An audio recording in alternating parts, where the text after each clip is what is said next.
Hello, everybody, and welcome to our debate this evening. County Commission District 4 between Mr. Tommy Daniel and Michael Maffett. Mr. Tommy Daniel has not elected to participate in the debate this evening, but I'm so glad to have with us Michael Maffett. Michael, thank you so much for being with us. Thank you, James. It's an honor to be here with you guys tonight, and I appreciate everything TV 35 does for our community. Since, Michael, we won't really have a debate, we're just going to have a forum, talk about some issues between the two of us because we have allotted this time for this debate, and I want you to have all the time you need to present your platform. First of all, Michael, won't you give me an opening statement? Okay. You know, I never thought that I would be involved in politics at any level, but it's amazing how you evolve through your life. I guess the reason I can tell you that I'm running for this position is because I dearly love this community. I'm very fortunate, we are very fortunate to live in a community like ours. You often hear outsiders who visit our community envy us. So we're doing something right. With all that said, though, the things that made us successful in the past will not be the things that make us successful in the future.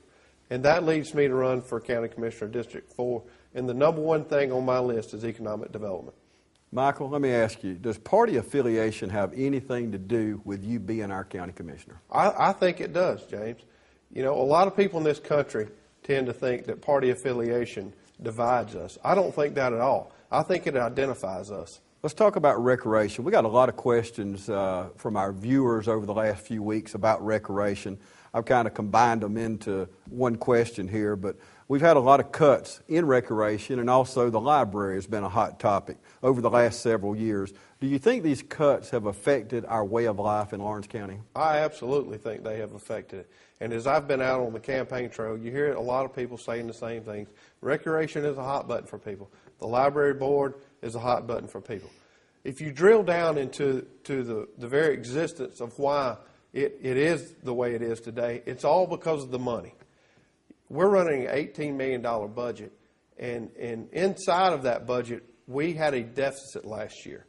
Now, they did have some good fortune last year where they picked up about $500,000 in revenue from previous year's taxes that they did not expect. So had they not had that, the deficit would have been even further. I say all that to say this. As the money decreases, so do the programs. Recreation is going to decrease, library is going to decrease, and every facet of our county is going to decrease in services as those funds decrease. Now, I said earlier that economic development was my main focus of running for this position, and economic development solves those issues. More jobs for this community brings more dollars in revenue to this county. When the county is able to pick up those additional revenues, then they can afford to put that money back into those programs, the recreation, the libraries. So it's all hand in hand with economic development. Okay, we're talking about economic development. Let's go on with the T-Splice. Michael, I know you had a vote in the T-Splice, but you've not been in part of the planning. Of course, we've been collecting money the last year and 4 months, a lot of projects. And you're talking about economic development, the bridge, paving our other roads, widening Hillcrest Parkway. Why is this important? Well, it's important for a multitude of reasons. The bridge is going to provide another access point to enter our county. It's going to enter from the north side of the county. Everyone knows that there's 2 ways to enter the county coming from the east. The first is I-16, which gets travel primarily between Savannah and Macon on a transient basis. The day-to-day traffic crosses in East Dublin and the bridge that we've all grown up to know.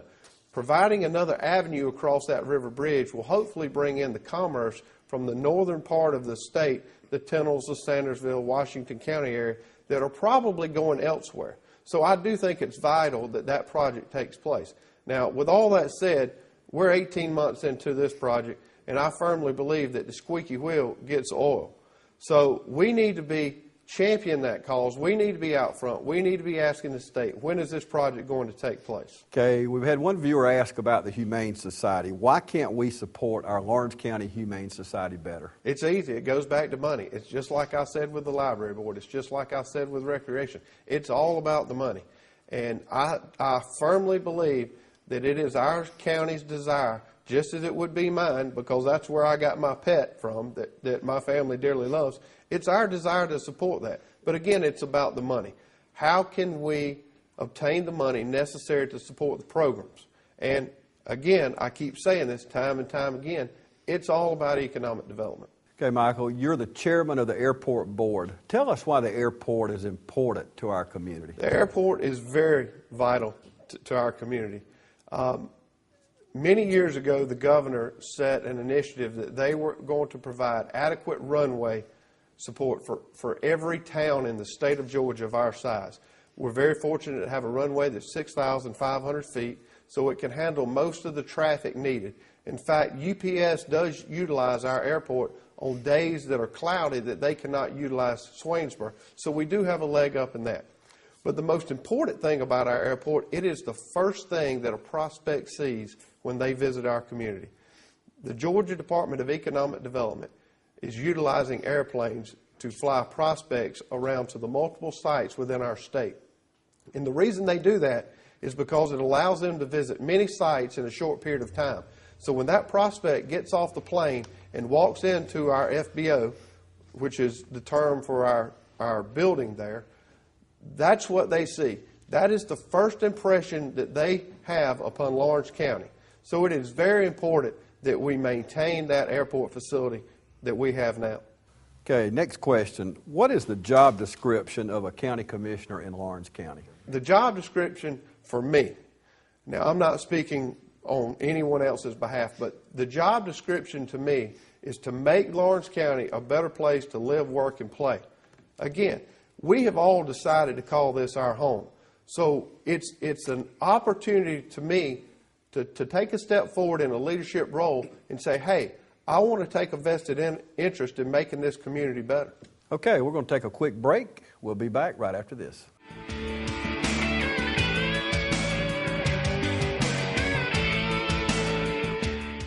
Hello, I'm Stacy Brooks. I'm here on the East Lawrence campus today to ask you to vote for me, Lawrence County School Board, District 1. I'm a wife and mother of 4 students within our Lawrence County school system. I have been an advocate for years for teachers, textbooks, technology, and a transparent board. I'm the candidate who has been and always will be an active supporter of all our children in Lawrence County. I ask for your vote on May 20th, Lawrence County School Board, District 1. Welcome back, everybody. County Commission District 4 debate. Mr. Tommy Daniels chose not to be here this evening, but I'm so glad you were here with us, Michael. And we're going to go right back into the question. Our millage rate has steadily decreased over the years. Do you think it's too low to operate? I don't think it's too low to operate. I think we're very fortunate to have a 6.32 millage rate. In fact, it does give us a competitive advantage about everything that I've been talking about tonight in economic development. However, the people of this community really need to get involved in this process and look at the financials that we have. We can't keep deteriorating the reserves that we have, because if we go down that line, then we eventually run out of money. And my fear is that the jump will be so severe that it hurts all of us. But no, I don't think that it is too low. I think we have a situation where we've got to be very, very proactive in our approach towards growing the top line. And that top line in any business is revenue. How can we drive that revenue higher? That's what it's all about. It's not about the millage rate. It's about driving the revenue that we collect north, and not by raising the millage rate, but by promoting economic development, acquiring new jobs, and making this county a better place to live, work, and play, as I said earlier. Okay, next question. How are board members chosen for the recreation department? It seems the same ones have been on it for years. James, this is a passion of mine. You hear it time and time again, especially amongst my generation. I'm 41 years old, grown up here my whole life. I remember when I played baseball growing up at Hilburn Ballpark. I remember when we built Springdale. I remember when we consolidated this in the late 90s. And I even remember now with my 9-year-old playing Little League Baseball in Dudley.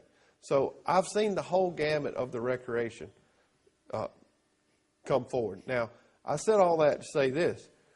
We have done a very poor job in this community of promoting our recreation board. And here's why I say that.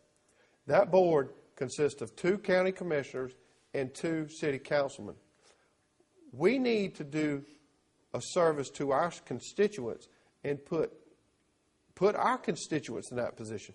I don't feel like a county commissioner or a city councilman should serve on that board. And I pledge to you, if I win this election, I will not serve on the Recreation Authority.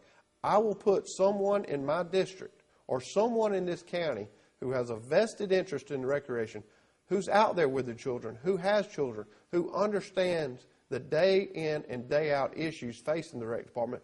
I want to put them on that recreation board. And I think when you do that, I think you'll see a change. And I don't say it needs to be changed totally. I just think it will move in a much more positive direction than it is now. Okay, thank you, sir. Looking back, was the sanitation fee a good idea? Was it a good idea? You know, it created a lot of heartache in this community. I think you have to understand this. The sanitation fee is a tax. It is nothing more than a tax. It was an issue that the county was running out of money, just like I alluded to earlier. They were eroding the bottom line. They were having to dip into their reserves, so they instituted this fee. Now, the reason they instituted this fee was because they were dancing around the issue. They did not want to stand in front of the public and say they had to raise the millage rate. But in fact, that's what they did, because the sanitation fee is a tax. Okay, and our final question before closing comments. What is the most pressing issue facing our county today? Without a doubt, I've said it time and time again tonight, economic development. Our county is losing population over the last 10 years. I have read and read all the articles I can. In fact, Georgia Trend just put out an article in this past month's magazine, and it showed the per capita income, it showed population growth. And we are not moving forward like we were 20 years ago. So what that tells you is we're not getting the jobs that we need in this community. Naturally, we went through some economic downturn, but now is the time. I feel the time is right for new leadership to take place and insert themselves into this community so we can put ourselves in a position 20 years from now to be better than we are today. Thank you, Michael. We're going to take another short break. We'll come back with closing comments.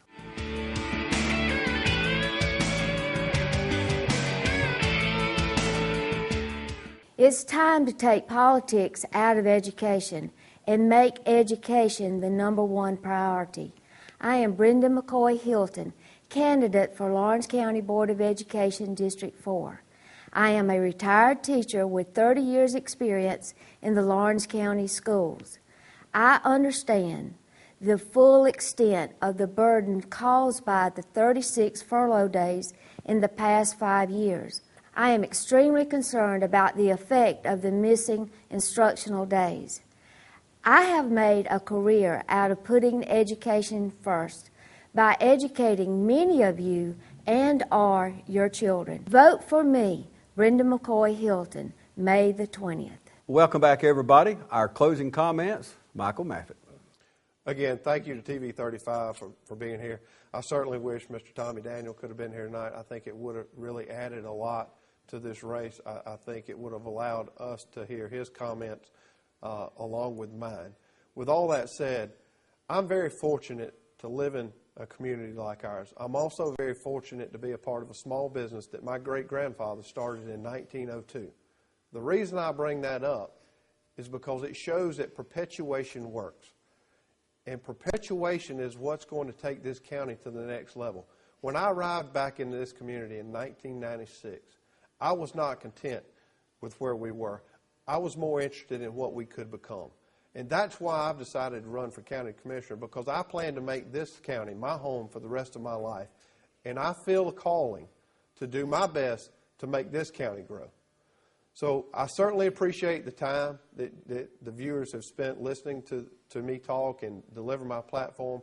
I also urge you to get out and ask questions about me personally. I think that you'll find that everything I said tonight is very heartfelt. I need your vote on May 20th more than you know, and it's time that we take this county to the next step and perpetuate it to the future. So again, James, thank you to you and TV 35. Thank you, Michael. And as Michael said, Election Day is May 20th. It's the earliest we've had the primary in Georgia, so make sure you mark that down. Now, you can request an absentee ballot right now by calling the Lawrence County Registrar's Office. Now, that absentee ballot has to be delivered to the Registrar's Office by Election Day. The final day to get that absentee ballot is May 16th. Also, advanced voting starts April 28th. So please, you have no reason not to vote. Get out and vote. And thank you so much for joining us.